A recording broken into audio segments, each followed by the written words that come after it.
Deirdre, are you here? Amy froze. She knew that voice. Light footsteps crossed the living and dining rooms, drawing closer to the kitchen. Deirdre, I'm just on my way to the druggist's to pick up. With nowhere to escape to, Amy found herself face to face with her sister, Jessica.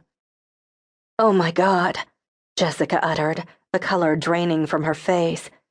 Amy? What are you doing here? She pulled her shoulders back. I own this house now, Jessica. Mrs. Donaldson left it to me when she died. What? When did you come back? Her arms dropped straight to her sides. The tension between them arced like St. Elmo's fire. Amy intertwined her fingers into one tight fist, trying to hide their trembling. Today, I stopped to see Mr. Parmenter about the deed. And your husband? Jessica's loathing for him was unmistakable in her voice. Is the good Reverend fleecing a new flock?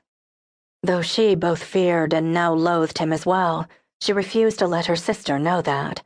She dodged Jessica's sarcasm and replied, Adam is involved in important business in Portland now. He might join me. Really? In Powell Springs? Amy backtracked at the horror of the idea. No! Her sister's appalled incredulity made Amy's insides wither like an old bouquet. I mean, we haven't made any firm plans just yet. Jessica looked her up and down, taking in her dilapidated appearance.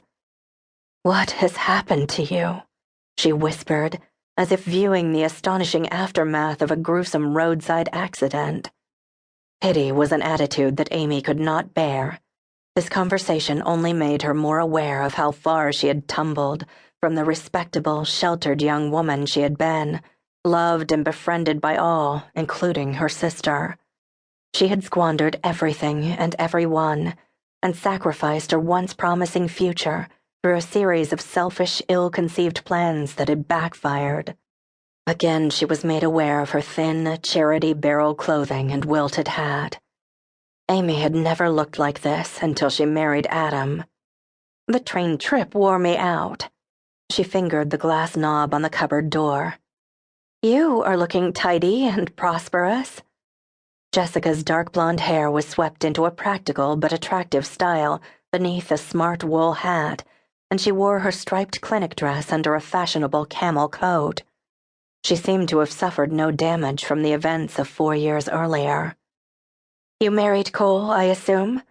But your office shingle still says Layton. Jessica gave her a hard, sharp look. Yes, we were married just after the war ended. I've never bothered to have it repainted. Her expression softened. You have a niece, you know. Her name is Margot. She's 8 months old. Strange that Mrs. Donaldson hadn't mentioned it, but perhaps by then she'd been distracted by her own failing health. Amy tried to swallow around the lump that formed suddenly in her throat. No, I didn't know. Do you have children? Jessica asked. The conversation was stilted and uncomfortable. Two sisters who'd been close, different but close, now knew nothing about each other. They could have been strangers who stopped in the street to chat. Amy shuddered at the thought of having children with Adam. An image of a Lysol bottle flitted through her mind, along with a red rubber water bag. A woman in the neighborhood had told her it was a surefire way to avoid pregnancy. Adam had exploded when he'd learned she was using it, and she'd heard some frightening stories about the harsh chemical, but it didn't stop her. No, but we've moved around so much it's probably best. Hello? A new voice called from the entry hall. Here in the kitchen, Deirdre, Jessica called. Red-haired Deirdre Gifford walked in, carrying a package from Bright's grocery. She took in the scene, and it seemed as if she might turn around and walk out again. She blanched and looked like a trapped rabbit searching desperately for an escape. Oh, I'm sorry. I didn't mean to. It's Amy Layton, isn't it?